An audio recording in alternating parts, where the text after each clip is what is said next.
मेरी छोटी बेटी पीहू ने बड़े भरे मन से अपने पापा से लिपटते हुए पूछा, पापा जल्दी आना। जल्दी आ जाऊंगा बेटा, बहुत जल्दी। मेरी अच्छी गुड़िया, तो मम्मी को तंग बिल्कुल नहीं करना। निखिल ने पीहू को बाहों में भरकर उसके चेहरे पर गिर आई लटों को पीछे धकेलते हुए कहा, अच्छा क्या लाओ तुम्हारे लिए? कौन सी गुड़िया? कहते कहते उन्होंने पीहू को गोद में उठाया। निखिल की फ्लाइट का समय हो रहा था और नीचे कैब उनका इंतज़ार कर रही थी। पीहू उनकी गोद से उतरकर बड़े बेमन से पास खड़ी हो गई। पापा, बारबी ले आना, पीहू ने रूंधे स्वर से धीरे से कहा। उसकी ऐसी हालत देखकर मैं भी भावुक हो गई। मुझे रोना उसके पापा से बिछुड़ने का नहीं, बल्कि अपना बीता बचपन और अपने पापा के साथ बिताए चंद लम्हों के लिए आ रहा था। मैं भी अपने पापा से बिछुड़ते हुए ऐसा ही कहा करती थी। मेरे पति निखिल ने अपना सूटकेस उठाया और चले गए। गाड़ी में बैठते ही निखिल ने हाथ उठाकर मुझे और पीहू को बाय किया। वह अचानक बिफर पड़ी और धीरे से बोली, बारबी ना भी मिले तो कोई बात नहीं, पर पापा आप जल्दी आ जाना। ना जाने अपने मन पर कितने पत्थर रखकर उसने याचना की होगी। मैं उस पल को सोचते हुए रो पड़ी। उसका यह एकाएक क्षण और बोल मेरे बचपन से कितना मेल खाते थे। मैं भी अपने पापा से बहुत प्यार करती थी। वह जब भी मुझसे कुछ दिनों के लिए बिछुड़ते, मैं घायल हिरनी की तरह इधर उधर सारे घर में चक्कर लगाती। मम्मी मेरी भावनाओं को समझकर भी नहीं समझना चाहती थी। पापा के बिना सब कुछ थम सा जाता था। बरामदे से कमरे में आते ही पीहू जोर जोर से रोने लगी और पापा के साथ जाने की जिद करने लगी। मैं भी अपनी माँ की तरह जोर का तमाचा मारकर अपनी बेटी को चुप करा सकती थी, क्योंकि मैं बचपन में जब भी ऐसी जिद करती तो मम्मी जोर से तमाचा मारकर कहती, मैं मर गई हूँ क्या जो पापा के साथ जाने की रट लगाए बैठी हो? पापा नहीं होंगे तो क्या कोई काम नहीं होगा, खाना नहीं मिलेगा? जानती थी कि पापा के बिना जीने का क्या महत्व होता है। इसीलिए मैंने कसकर अपनी बेटी को बाहों में भींच लिया और उसके साथ बेडरूम में आ गई। रोते रोते वह तो सो गई, पर मेरा रोना जैसे गले में ही अटक कर रह गया। मैं किसके सामने रोऊं? मुझे अब कौन बहलाने फुसलाने वाला है? मेरे बचपन का सूर्यास्त तो सूर्योदय से पहले ही हो चुका था। उसको थपकियां देते देते मैं भी उसके साथ बिस्तर में लेट गई। मैं अपनी यादों से बचना चाहती थी। आज फिर पापा की धुंधली यादों के तार मेरे अतीत की स्मृतियों से जुड़ गए। पिछले 16 वर्षों से ऐसा कोई दिन नहीं गया था जिस दिन मैंने पापा को याद ना किया हो। मेरे वजूद के निर्माता भी थे और मेरी यादों का सहारा भी। उनकी गोद में पली बढ़ी, प्यार में नहाई, उनकी ठंडी मीठी छाँव के नीचे खुद को कितना सुरक्षित महसूस करती थी। मुझसे आज कोई जीवन की तमाम सुख सुविधाओं में अपनी इच्छा से कोई एक वस्तु चुनने का अवसर दे तो मैं अपने पापा को ही चुनूं। ना जाने किन हालात में होंगे बेचारे, पता नहीं हैं भी या।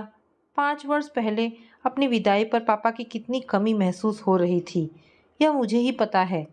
लोग समझते थे कि मैं मम्मी से बिछुड़ने के गम में रो रही हूँ, पर अपने उन आंसुओं का रहस्य किसको बताती जो केवल पापा की याद में ही थे। मम्मी के सामने तो पापा के बारे में कुछ भी बोलने पर पाबंदियाँ थीं। मेरी उदासी का कारण किसी की समझ में नहीं आ सकता था। काश कहीं से पापा आ जाए और मुझे कसकर गले लगा ले, किंतु ऐसा केवल मूवी में होता है, वास्तविक दुनिया में नहीं। उनका भोला, मायूस और बेबस चेहरा आज भी मेरे दिमाग में जैसा का तैसा समाया हुआ था। जब मैंने उन्हें आखिरी बार कोर्ट में देखा था, मैं पापा पापा चिल्लाती रह गई, मगर मेरी पुकार सुनने वाला वहाँ कोई नहीं था। मुझसे किसी ने पूछा तक नहीं कि मैं क्या चाहती हूँ, किसके पास रहना चाहती हूँ। शायद मुझे यह अधिकार ही नहीं था कि अपनी बात कह सकूँ। मम्मी मुझे ज़बरदस्ती वहाँ से कार में बिठाकर ले गई। मैं पिछले शीशे से पापा को देखती रही। वह एकदम अकेले पार्किंग के पास पीपल के पेड़ का सहारा लिए मुझे बेबसी से देखते रहे थे। उनकी आंखों में लाचारी के आंसू थे। मेरे दिल का वह कोना आज भी खाली पड़ा है, जहाँ कभी पापा की तस्वीर टंगा करती थी। ना जाने क्यों मैं पथराई आंखों से आज भी उनसे मिलने की अधूरी सी उम्मीद लगाए बैठी हूँ। पापा से बिछुड़ते ही आस्था के दिल पर पड़े घाव फिर से ताज़ा हो गए। जब से मैंने होश संभाला, पापा को उदास और मायूसी पाया था। जब भी वह ऑफिस से आते, मैं सारे काम छोड़कर उनसे लिपट जाती। वह मुझे गोदी में उठाकर घुमाने ले जाते। वह अपना दुख छिपाने के लिए मुझसे बात करते, जिसे मैं कभी समझ ही न सकी। उनके साथ मुझे एक सुखद अनुभूति का एहसास होता था तथा मेरी मुस्कुराहट से उनकी आंखों की चमक दुगनी हो जाती थी। जब तक मैंने उनके दिल का दर्द समझती, बहुत देर हो चुकी थी। मम्मी स्वभाव से ही गर्म एवं तीखी थी। दोनों की बातें होती तो मम्मी का स्वर ज़रूरत से ज़्यादा तेज हो जाता और पापा का धीमा होते होते शांत हो जाता। फिर दोनों अलग अलग कमरों में चले जाते। सुबह तैयार होकर मैं पापा के साथ बस स्टॉप तक जाना चाहती थी, पर मम्मी मुझे घसीटते हुए ले जाती। मैं पापा को याचना भरी नज़रों से देखती तो वो धीमे से हाथ हिला पाते, जबरन उड़ी हुई मुस्कान के साथ। मैं जब भी स्कूल से आती, मम्मी अपनी सहेलियों के साथ ताश और किटी पार्टी में व्यस्त होती और कभी व्यस्त ना होती तो टेलीफोन पर बात करने में लगी रहती। एक बार मैं होमवर्क करते हुए कुछ पूछने के लिए मम्मी के कमरे में चली गई थी तो मुझे देखते ही वो बरस पड़ी और दरवाजे पर दस्तक देकर आने की हिदायत दे डाली। अपने ही घर में मैं पराई होकर रह गई थी। एक दिन स्कूल से आई तो देखा मम्मी किसी अंकल से हॉल में बैठी हंस हंस कर बातें कर रही थी। मेरे आते ही वे दोनों खामोश हो गए। मुझे बहुत अटपटा सा लगा। मैं अपने कमरे में जाने लगी तो मम्मी ने जोर से कहा, आंसू कहाँ जा रही हो? हेलो कहो अंकल को, चाचा जी हैं तुम्हारे। मैंने धीरे से हेलो कहा और अपने कमरे में चली गई। मैंने उनको इससे पहले कभी नहीं देखा था। थोड़ी देर में मम्मी ने मुझे बुलाया, आंसू जल्दी से फ्रेश होकर आ जाओ, अंकल खाने पर इंतज़ार कर रहे हैं। मैं टेबल पर आ गई। मुझे देखते ही मम्मी बोली, आंसू कपड़े कौन बदलेगा? मम्मा आया किचन से नहीं आई, फिर मुझे पता नहीं कौन से। तुम कपड़े खुद नहीं बदल सकती क्या? अब तुम बड़ी हो गई हो, अपना काम खुद करना सीखो। मेरी समझ में नहीं आया कि एक दिन में मैं बड़ी कैसे हो गई हूँ। चलो अब खाना खा लो। मम्मी अंकल की प्लेट में ज़बरदस्ती खाना डालकर खाने का आग्रह करती और मुस्कुराकर बातें भी करती रही थी। मैं उन दोनों को भेद भरी नज़रों से देखती रही तो मम्मी मेरी तरफ कठोर निगाहों से देखा। मैं समझ चुकी थी कि मुझे अपना खाना खुद ही परोसना पड़ेगा। मैंने अपनी प्लेट में खाना डाला और अपने कमरे में जाने लगी। हमारे घर पर जब भी कोई आता था, मुझे अपने कमरे में भेज दिया जाता था। मैं टीवी देखते देखते खाना खाती रहती थी। वहाँ नहीं बेटा, अंकल वहाँ आराम करेंगे। मम्मा प्लीज़ बस एक कार्टून। मैंने याचना भरी नज़र से उन्हें देखा। कहा ना आंसू, नो। मम्मी ने डांटते हुए कहा, जो मुझे अच्छा नहीं लगा। खाने के बाद अंकल उस कमरे में चले गए तथा मैं और मम्मी दूसरे कमरे में। जब मैं सोकर उठी, मम्मी अंकल के पास चाय ले जा रही थी। अंकल का इस तरह मेरे पापा के कमरे में सोना मुझे अच्छा नहीं लगा। जाने से पहले अंकल ने मुझे ढेर सारी मेरी मनपसंद आइसक्रीम दी। मेरी पसंद की आइसक्रीम का अंकल को कैसे पता चला, यह एक सवाल था। वक्त बीतता गया। अंकल का हमारे घर आना जाना जारी रहा। जिस दिन भी अंकल हमारे घर आते, मम्मी उनके ज़्यादा करीब हो जाती और मुझसे दूर। मैं अब तक इस बात को जान चुकी थी कि मम्मी और अंकल को मेरा उनके आसपास रहना अच्छा नहीं लगता था। एक दिन पापा ऑफिस से जल्दी आ गए। मैं टीवी देख रही थी। पापा को ऑफिस के काम से टूर पर जाना था। आते ही उन्होंने पूछा, आंसू मम्मी कहाँ है? बाहर गई हैं अंकल के साथ, थोड़ी देर में आ जाएंगी। कौन अंकल? तुम्हारे मामा जी। उत्सुकतावश उन्होंने पूछा। मामा जी नहीं, चाचा जी। चाचा जी? केशव आया है क्या? पापा ने बाथरूम में फ्रेश होते हुए पूछा। नहीं, केशव चाचा जी नहीं, कोई और है अंकल। मैं नाम नहीं जानती, पर कभी कभी आते रहते हैं, मैंने भोलेपन से कहा। अच्छा कहकर पापा चुप हो गए और अपने कमरे में जाकर तैयारी करने लगे। मैं पापा के पास पानी लेकर आ गई। जिस दिन पापा मेरे सामने जाते, मुझे अच्छा नहीं लगता था। मैं उनके आसपास घूमती रहती थी। पापा कहाँ जा रहे हो? मैं उदास हो गई। कब तक आओगे? जयपुर जा रहा हूँ मेरी आंसू, लगभग 1 हफ्ते तो लग ही जाएंगी। मेरे लिए क्या लाओगे? मैंने पापा के गले में पीछे से बाहें डालते हुए पूछा। क्या चाहिए मेरी आंसू को? पापा ने पैकिंग छोड़कर मेरे सिर पर हाथ फेरते हुए पूछा। मैं क्या कहती, फिर उदास होकर कहा, आप जल्दी आ जाना पापा, रोज़ फ़ोन करना। हाँ आंसू, मैं रोज़ फ़ोन करूँगा, तुम उदास नहीं होना। कहते कहते मुझे गोदी में उठाकर वह हॉल में आ गए। तब तक मम्मी भी आ चुकी थी। आते ही उन्होंने पूछा, कब आए? तुम कहाँ गई थी? पापा ने सीधे सवाल पूछा। क्यों, तुमसे पूछे बिना कहीं नहीं जा सकती क्या? मम्मी ने तल्ख लहजे में कहा। तुम्हारे साथ और कौन था? आस्था बता रही थी कि कोई चाचा जी आए हैं। हाँ, अजीत आया था। फिर मेरी तरफ देखती हुई बोली, तुम जाओ यहाँ से, कहकर मेरी बाह पकड़कर कमरे से निकाल दिया, जैसे बताकर मैंने उनका कोई राज खोल दिया हो। कौन अजीत? मैं तो इसको नहीं जानता। तुम जानोगे भी तो कैसे? घर पर रहो तो तुम्हें पता चले। कमाल है, पापा तुनक्कर बोले। मैं ही अपने भाई को नहीं पहचानूंगा। यह अजीत पहले भी यहाँ आता था क्या? तुमने तो कभी बताया नहीं। तुम मेरे सभी दोस्तों और घर वालों को जानते हो क्या? तुम्हारे घर वाले आस्था के चाचा जी कैसे हो गए? शायद चाचा जी कहने से तुम्हारे संबंधों पर आँच नहीं आएगी। आस्था अब बड़ी हो रही है, लोग पूछेंगे तो बात दबी रहेगी। क्यों? और तब तक उनके बेडरूम का दरवाज़ा बंद हो गया।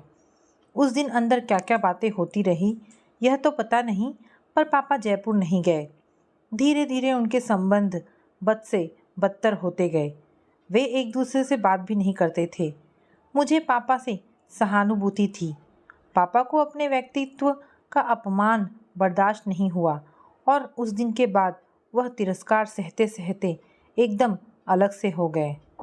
मम्मी का स्वभाव उनके प्रति और भी ज़्यादा अन्यायपूर्ण हो गया। एक अनजान व्यक्ति की तरह वह घर में आते और चले जाते। अपने ही घर में वह उपेक्षित और दयनीय होकर रह गए थे। मुझे धीरे धीरे यह समझ में आने लगा कि पापा मम्मी के तानों से परेशान थे और इन्हीं हालात में वह जीते मरते रहे। किंतु मम्मी को इस बात से कोई फ़र्क नहीं पड़ा। उनका पहले की तरह किटी पार्टी, फ़ोन पर घंटों बातें, सच संवर कर आना जाना जारी रहा। किंतु शाम को पापा के आते ही माहौल एकदम गंभीर हो जाता। एक दिन वही हुआ जिसका मुझे डर था। पापा शाम को आए, चेहरे से परेशान और थोड़ा गुस्से में थे। पापा ने मुझे अपने कमरे में जाने के लिए कहकर मम्मी से पूछा, तुम बाहर गई थी क्या? मैं फ़ोन करता रहा था, तुमने रिसीव नहीं किया। इतना परेशान क्यों होते हो? मैंने तुम्हें पहले भी बताया था कि मैं आज़ाद विचारों की हूँ। मुझे तुमसे पूछ कर जाने की ज़रूरत नहीं है। तुम मेरी बात का उत्तर दो। पापा का स्वर ज़रूरत से ज़्यादा ऊंचा था। पापा के गर्म तेवर देखकर मम्मी बोली, बहन के साथ घूमने गई थी। यही है तुम्हारी बहन? कहते हुए पापा ने एक फ़ोटो निकाल कर दिखाया जिसमें वह अजीत अंकल के साथ उनका हाथ पकड़े घूम रही थी। मम्मी फ़ोटो देखते ही बुरी तरह घबरा गई, पर बात बदलने में वह माहिर थी। तो तुम ऑफिस जाने के बाद मेरी जासूसी करते रहते हो? मुझे कोई शौक़ नहीं है। वह तो मेरा एक दोस्त वहाँ घूम रहा था, मुझे चिढ़ाने के लिए उसने तुम्हारा फ़ोटो खींच लिया। बस यही दिन रह गया था देखने को। मैं साफ साफ कह देता हूँ, मैं यह सब नहीं होने दूँगा। तो क्या कर लोगे तुम? मैं क्या कर सकता हूँ? यह बात तुम छोड़ो, पर तुम्हारी इन गतिविधियों और आज़ाद विचारों का आस्था पर क्या प्रभाव पड़ेगा? कभी इस पर भी सोचा है? तुम्हें यही सब करना है, कहीं और जाकर रहो, समझी? क्यों? मैं क्यों जाऊँ? यहाँ जो कुछ भी है मेरे घर वालों का दिया हुआ है। जाना है तो तुम जाओगे, मैं नहीं। यहाँ रहना है तो ठीक से रहो। और उसी गर्मा गर्मी में पापा ने अपना बैग उठाया और बाहर जाने लगे। मैं पीछे पीछे पापा के पास भागी और धीरे से कहा, पापा। वह एक क्षण के लिए रुके, मेरे सिर पर हाथ फेरकर मेरी तरफ देखा। उनकी आंखों में आंसू थे। भारी मन और उदास चेहरा लिए वह वहाँ से चले गए। मैं उन्हें रोकना चाहती थी, पर मम्मी का स्वभाव और आंखें देखकर मैं डर गई। मेरे बचपन की शोखी और नटखटपन भी उस दिन उनके साथ ही चला गया। मैं सारा समय उनके वियोग में तड़पती रही और कर भी क्या सकती थी। मेरे अपने पापा मुझसे दूर चले गए थे। एक दिन मैंने पापा को स्कूल की पार्किंग में इंतज़ार करते पाया। बस से उतरते ही मैंने उन्हें देख लिया था। मैं उनसे लिपटकर बहुत रोई और पापा से कहा कि मैं उनके बिना नहीं रह सकती। मम्मी को पता नहीं कैसे इस बात का पता चल गया। उस दिन के बाद वही स्कूल लेने और छोड़ने जाती। बातों बातों में मुझे उन्होंने कई बार जतला दिया कि मेरी सुरक्षा को वह चिंतित रहती हैं। सच यह था कि वह चाहती ही नहीं थी कि पापा मुझसे मिले। मम्मी ने घर पर ही मुझे ट्यूटर लगवा दिया ताकि वह यह सिद्ध कर सके कि पापा से बिछुड़ने का मुझ पर कोई प्रभाव नहीं पड़ा। तब भी कोई फ़र्क नहीं पड़ा तो मम्मी ने मुझे हॉस्टल में डालने का फ़ैसला किया। इससे पहले कि मैं बोर्डिंग स्कूल में जाती, पता चला कि पापा से मिलवाने मम्मी मुझे कोर्ट ले जा रही हैं। मैं नहीं जानती थी कि वहाँ क्या होने वाला है, पर इतना अवश्य था कि मैं वहाँ अपने पापा से मिल सकती हूँ। मैं बहुत खुश हुई। मैंने सोचा इस बार पापा से ज़रूर मम्मी की जी भरकर शिकायत करूँगी। मुझे क्या पता था कि पापा से यह मेरी आखिरी मुलाकात होगी। मैं पापा को ठीक से देख भी ना पाई कि अलग कर दी गई। मेरा छोटा सा हरा भरा संसार उजड़ गया और एक बेनाम सा दर्द कलेजे में बर्फ़ बनकर जम गया। मम्मी के भीतर की मानवता और नैतिकता शायद दोनों ही मर चुकी थी, इसीलिए वह कानूनन उनसे अलग हो गई। धीरे धीरे मैंने स्वयं को समझा लिया कि पापा अब मुझे कभी नहीं मिलेंगे। उनकी यादें समय के साथ धुंधली तो पड़ गई पर मिटी नहीं। मैंने महसूस कर लिया कि मैंने वह वस्तु हमेशा के लिए खो दी है जो मुझे प्राणों से भी ज़्यादा प्यारी थी। रह रहकर मन में एक टीस सी उठती थी और मैं उसे भीतर ही भीतर दफन कर लेती। पढ़ाई समाप्त होने के बाद मैंने एक कंपनी में नौकरी कर ली। वहीं पर मेरी मुलाकात निखिल से हुई, जो जल्द ही शादी में तब्दील हो गई। निखिल मेरे दुख को जानते थे। उन्होंने मेरे मन पर पड़े भाव को समझने की कोशिश की तथा आश्वासन भी दिया कि जो कुछ भी उनसे बन पड़ेगा करेंगे। हम दोनों ने पापा को ढूंढने का बहुत प्रयत्न किया, पर उनका कुछ पता ना चल सका। मेरे सोचने के सारे रास्ते आगे जाकर बंद हो चुके थे। मैंने अब सब कुछ समय पर छोड़ दिया था कि शायद ऐसा कोई संयोग हो जाए कि मैं पापा को पुनः इस जन्म में देख सकूं। घड़ी ने रात के 2 बजाए। मुझे लगा अब मुझे सो जाना चाहिए, मगर आंखों में नींद कहाँ। मैंने अलमारी से पापा की तस्वीर निकाली, जिसमें मैं मम्मी पापा के बीच शिमला के एक पार्क में बैठी थी। मेरे पास पापा की यही एक तस्वीर थी। मैंने उनके चेहरे पर अपनी कांपती उंगलियों को फेरा और फफक कर रो पड़ी। पापा तुम कहाँ हो? जहाँ भी हो मेरे पास आ जाओ। देखो तुम्हारी आंसू तुम्हें कितना याद करती है। एक दिन सुबह निखिल लैपटॉप देखते हुए कहने लगे, जानती हो आज क्या है? मैं क्या जानूँ? आज फादर्स डे है। पापा के लिए कोई अच्छा सा कार्ड खरीद लाना, कल भेज दूँगा।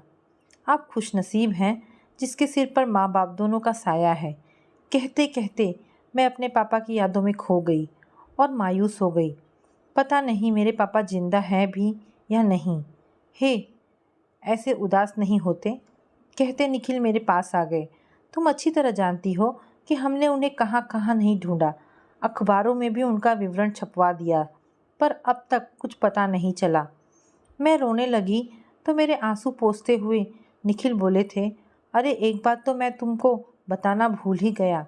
जानती हो आज शाम को टीवी पर एक नया प्रोग्राम शुरू हो रहा है, जिसे एक बहुत बड़ा अभिनेता होस्ट करेगा।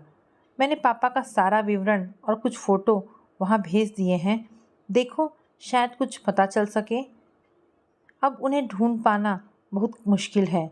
इतने सालों में हमारी फ़ोटो और उनके चेहरे में बहुत अंतर आ गया होगा। मैं जानती हूँ मुझ पर ज़िंदगी कभी मेहरबान नहीं हो सकती। कहकर मैं वहाँ से चली गई।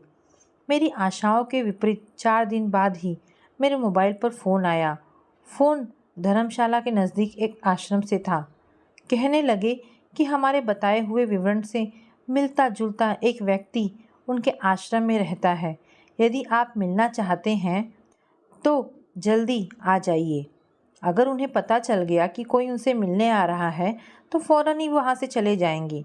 ना जाने क्यों असुरक्षा की भावना उनके मन में घर कर गई है। मैं यहाँ का मैनेजर हूँ, सोचा तुम्हें सूचित कर दूँ। बेटी, अंकल आपका बहुत बहुत धन्यवाद। बहुत एहसान किया मुझ पर आपने फ़ोन करके। मैंने उसी समय निखिल को फ़ोन किया और सारी बात बताई। वह कहने लगे कि शाम को आकर उनसे बात करूँगा, फिर वहाँ जाने का कार्यक्रम बनाएंगे। नहीं, प्लीज़, मेरा दिल बैठा जा रहा है। क्या हम अभी नहीं चल सकते? मैं शाम तक इंतज़ार नहीं कर पाऊँगी। निखिल फिर कुछ सोचते हुए बोले, ठीक है, आता हूँ, तब तक तुम तैयार रहना। कुछ ही देर में हम लोग धर्मशाला के लिए प्रस्थान कर गए। पूरे 7 घंटे का सफ़र था। गाड़ी मेरे मन की गति के हिसाब से बहुत धीरे चल रही थी। मैं रोती रही और मन ही मन प्रार्थना करती रही कि वही मेरे पापा हो। देर तो बहुत हो गई थी। हम जब वहाँ पहुँचे तो एक हालनुमा कमरे में प्रार्थना और भजन चल रहे थे। मैं पीछे जाकर बैठ गई। मैंने चारों तरफ नज़रें दौड़ाई और उस व्यक्ति को तलाश करने लगी जो मेरे वजूद का निर्माता था, जिसका मैं अंश थी, जिसके कोमल स्पर्श और उदास आँखों की सदा मुझे तलाश रहती थी और जिसको हमेशा मैंने घुटन भरी ज़िंदगी जीते देखा था। मैं एक एक चेहरा देखती रही, पर वह चेहरा कहीं नहीं मिला जो अपना सा हो। तभी लाठी के सहारे चलता एक व्यक्ति मेरे पास आकर बैठ गया। मैंने ध्यान से देखा, वही चेहरा, आंखें, बिखरे हुए बाल, न आकृति बदली न प्रकृति, वजन भी घट गया था। मुझे किसी से पूछने की ज़रूरत महसूस नहीं हुई। यही थे मेरे पापा। गुजरे कई वर्षों की छाप उनके चेहरे पर दिखाई दे रही थी। मैंने निखिल को इशारा किया। आज पहली बार मेरी आंखों में चमक देखकर उनकी आंखों में आंसू आ गए। भजन समाप्त होते ही हम दोनों ने उन्हें सहारा देकर उठाया और सामने कुर्सी पर बिठा दिया। मैं कैसे बताऊं, उस समय मेरे होठों के शब्द मूक हो गए। मैंने उनके चेहरे और सुनी आंखों में इस उम्मीद से झांका कि शायद वह मुझे पहचान ले। मैंने धीरे धीरे उनके हाथ अपने कांपते हाथों में लिए और फफक कर रो पड़ी। पापा, मैं हूँ आपकी आंसू, मुझे पहचानो पापा। कहते कहते मैंने उनकी गर्दन के इर्द गिर्द अपनी बाहें कस दी, जैसे बचपन में किया करती थी। प्रार्थना कक्ष के सभी व्यक्ति एकदम शांत होकर रह गए। वे सब हमारे पास जमा हो गए। पापा ने धीरे से सिर उठाया और मुझे देखने लगे। उनकी सूनी आंखों में जल भरने लगा और गालों पर बहने लगा। मैंने अपने दुपट्टे की कोने से उनके आंसू पोंछे। पापा, मुझे पहचानो, कुछ तो बोलो।